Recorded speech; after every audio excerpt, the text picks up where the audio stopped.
Imagine you break your leg, or a wound gets infected, or a sharp pain rips through your stomach and just won't stop. Today, you go to a hospital. They give you painkillers, they knock you out, they patch you up, and you walk out fine. Annoyed at the bill, maybe, but fine. Now imagine none of that exists. No anesthesia, no antibiotics, no x-rays, and absolutely no idea that germs even exist. You're in ancient Rome, and something inside your body just went very, very wrong. So what happens to you? Do they just let you die? Does a witch doctor wave some herbs at you? Or is there something else going on? Something that's going to completely destroy everything you think you know about ancient medicine. Because here's the twist. The Romans, these people living 2,000 years ago with none of the stuff you take for granted, had surgeons who could operate on your eyeballs.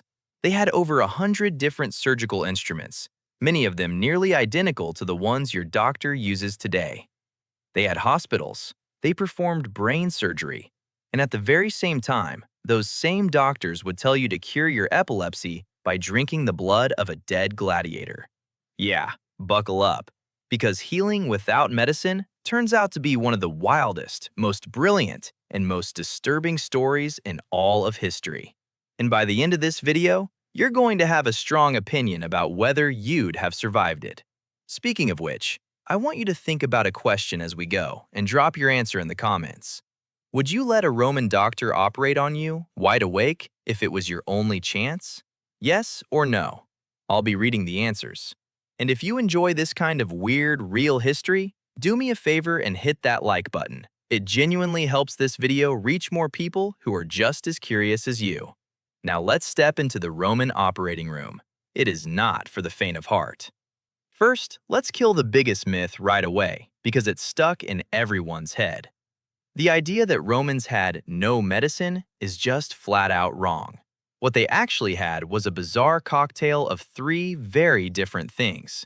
And depending on which one you got, you either walked away cured or got carried away in a box. The first was religious medicine, praying to the gods. The second was folk magic and home remedies, some harmless, some absolutely horrifying. And the third, the one that'll surprise you, was a genuinely rational, skilled surgical medicine, inherited from the Greeks and pushed forward by some brilliant minds. And here's a fun fact to start with. Early Rome didn't even have professional doctors.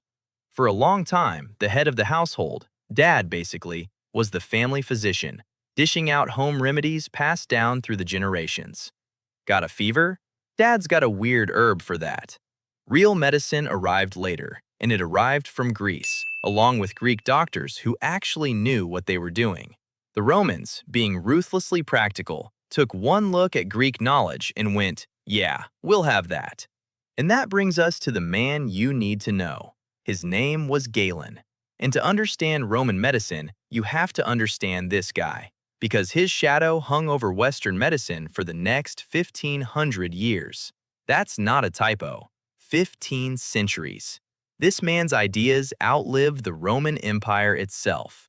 Galen was born in Greece, studied anatomy in Egypt, and ended up in Rome, where he became the most famous doctor in the empire, personally treating emperors. But here's the question. Where did Galen learn to cut people open, stitch wounds, and understand the human body? The answer is as brutal as it is brilliant. He learned by patching up gladiators. Think about it. Gladiators tore each other apart in the arena. Open wounds, shattered bones, deep gashes, exposed organs. For a doctor, that was a live anatomy class, a front row seat to the inside of the human body that no one else could get. Galen spent years treating these fighters, and the story goes that under his care, the death rate among the gladiators dropped dramatically. Every wound was a lesson. Every mangled body was a textbook. That's how the most influential doctor in history learned his craft, in the blood and sand of the arena. And Galen didn't just cut, he thought. He argued, against the belief of his time, that it was the brain and not the heart that controlled the body. He championed exercise, good diet, hygiene, and bathing. In a lot of ways, he was centuries ahead of everyone. But, and this is the huge but, He was also spectacularly wrong about some enormous things, because his entire model of the body was based on a theory that was completely, utterly incorrect. And that theory ran the show. That theory was called the four humors. And you cannot understand Roman medicine without it. Here's the idea. Your body contained four fluids, or humors: blood, phlegm, yellow bile, and black bile. And your health, supposedly, depended on keeping these four in perfect balance. Got sick? That meant one of your humors was out of whack. Too much of one, not enough of another. Got a fever? Too much blood. Got a runny nose? Too much phlegm. Disease wasn't a germ or a virus or bacteria, none of which they had any clue existed. Disease was just your fluids being rude to each other. And how do you fix an imbalance? You get rid of whatever you've got too much of. Think you've got too much blood? Well, the solution is obvious and horrifying. Drain some out. This is the famous practice of bloodletting, one of the longest-running, most popular, and most useless medical treatments in all of human history. They'd cut open a vein or slap some leeches on you and let the extra blood drain away. Today we know this was, in most cases, not just pointless, but actively harmful. It weakened sick people at the exact moment they needed strength. But for centuries, it was the go-to answer for basically everything. And here's a detail that sounds made up, but isn't. Galen used his patients' dreams to diagnose them. Dreamed about snow and ice? That meant too much phlegm, the cold, wet humor. Dreamed about fire? Too much bile. He once diagnosed a wrestler who dreamed he was standing in a tank of blood and concluded the man had a blood excess. The treatment? Drain his blood, obviously. This was the most advanced medical reasoning of its day. Brilliant observation, built on a theory that was completely wrong. Kind of like a genius giving directions with an upside-down map. But now here's the part that'll genuinely shock you. Because despite starting from totally wrong theories, when the Romans picked up a scalpel, they were astonishingly good. Roman surgery reached a level that wouldn't be seen again in Europe for over 1,000 years. Let's start with the tools, because that's where it really hits you. A Roman writer named Celsus described over 100 different surgical instruments. 100. And the wild part is that many of them are almost identical to the ones used today.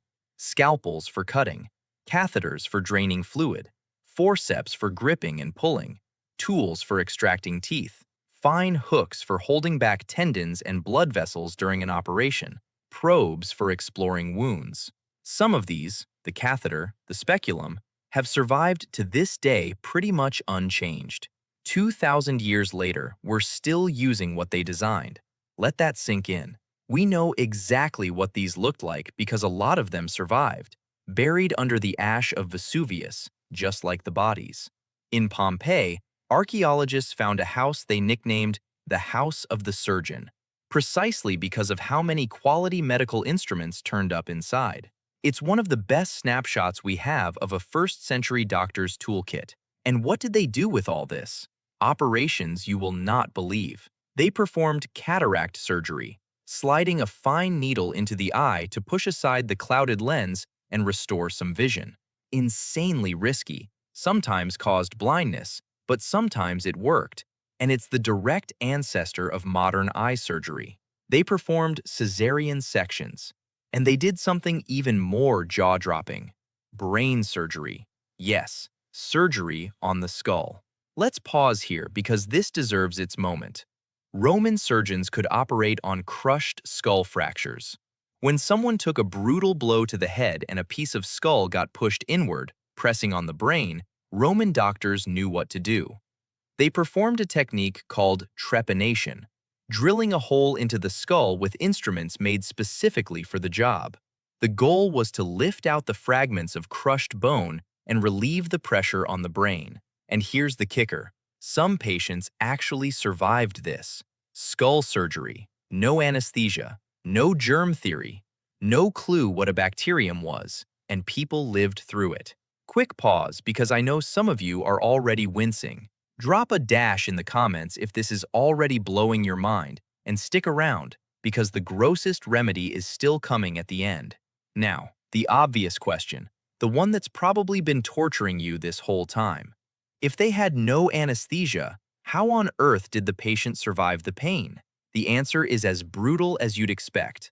Mostly, they didn't survive it well. They survived it through sheer suffering. There was no anesthesia as we know it. What they had were things that dulled the pain halfway. They used wine to get the patient drunk. They used opium and plant extracts like mandrake, which had sedative, drowsy effects. This stuff made the patient groggy, took the edge off the pain and awareness, but it did not switch it off.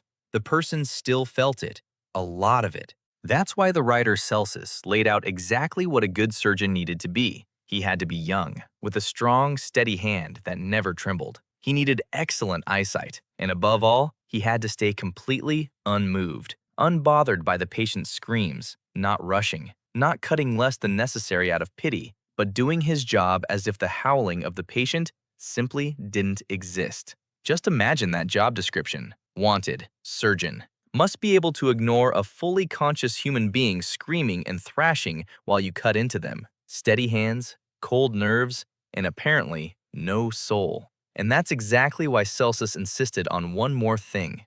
The surgeon needed good, strong assistance. For what? To hold the patient down. To physically pin a human being who, in the middle of unbearable pain, would instinctively fight to escape the blade. That was the reality of the Roman operating room. The patient, half conscious from wine and opium, held down by several men, while the surgeon cut fast and never flinched. Surgery was the absolute last resort, saved for when there was no other option, precisely because it was so horrific. Because internal surgery was so deadly, the Romans became true masters of something else entirely: military medicine. And this is where they genuinely shined. The Emperor Augustus created the first professional military medical corps in history. To lure the best Greek doctors, he offered them an irresistible deal: full Roman citizenship, exemption from taxes, and a retirement pension. Suddenly, being an army doctor became a prestigious, well-paid career. Honestly, better benefits than a lot of jobs offer today. Every legion had its own medical team, ready to treat battlefield wounds. These military doctors knew how to assess how bad a wound was, when to leave an arrowhead inside the body, and when to pull it out. And they developed techniques that saved countless lives. They learned to tie off blood vessels to stop bleeding, and they're credited with developing the tourniquet to cut off blood flow so they could stitch up an artery. Stopping a massive bleed on the battlefield is the difference between life and death, and the Romans nailed it. But maybe their greatest achievement wasn't healing, it was prevention. The Romans built military field hospitals, called valetudinaria, well-designed buildings dedicated to caring for sick and wounded soldiers.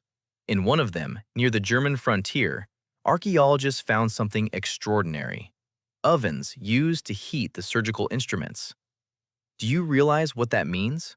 Without knowing what a bacterium was, without any theory of germs, the Romans were effectively sterilizing their instruments with heat. They'd figured out, through pure trial and error, that tools passed through fire gave better results. They got it right without understanding why. Accidental geniuses. And on top of that, there was the famous Roman obsession with public hygiene. The aqueducts bringing clean water, the sewers carrying away waste, the public baths. All that infrastructure, though not medicine in the strict sense, prevented disease and saved more lives than any surgery ever could. The Romans figured out, long before anyone else, that a clean environment keeps people healthy. But it wasn't all scalpels and reason. Remember I promised you the disgusting stuff? Because right alongside this shockingly advanced medicine lived remedies straight out of a nightmare. The most disturbing one of all involves, surprise, gladiators again. There was a widespread belief that the blood of a gladiator had healing powers, especially against epilepsy. Pliny the Elder, one of Rome's great writers, recorded that epileptics drank gladiator blood like it was some kind of energy drink. And it didn't stop there. The physician Scribonius Largus describes stomach-churning scenes where, after a fight, Some spectators would rush down to the body of a fallen, gutted gladiator to grab a piece of his liver and eat it. Why the brutality? Gladiators were seen as symbols of strength and virility, young, healthy men dying at their physical peak.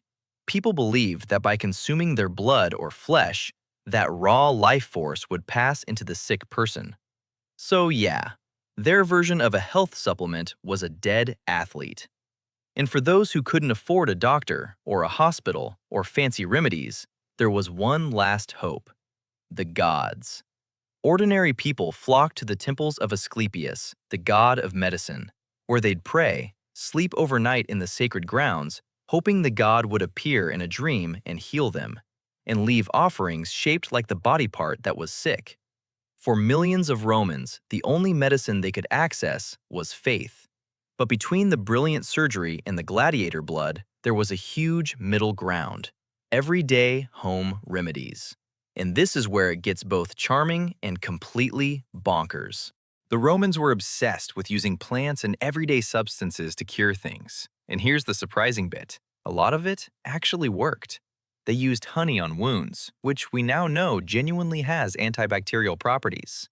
They used certain herbs and plant extracts that really did ease pain or calm the stomach. Willow, for instance, contains a compound related to the active ingredient in aspirin, and ancient healers used it for pain and fever. So when they reached for these, they were sometimes accidentally doing real pharmacology, centuries before chemistry existed. But for every remedy that worked, there was one that was pure madness. Cabbage, for example, was treated by some Romans as an almost magical cure-all. The famous statesman Cato the Elder swore by it, claiming cabbage could cure just about anything: wounds, digestion problems, you name it.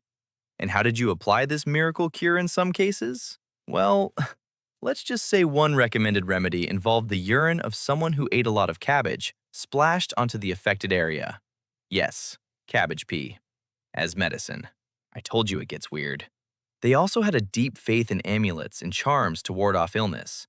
People wore little protective objects, muttered specific words over the sick, and followed oddly specific rituals, like reciting a phrase a certain number of times or gathering a plant only at a particular hour of the night.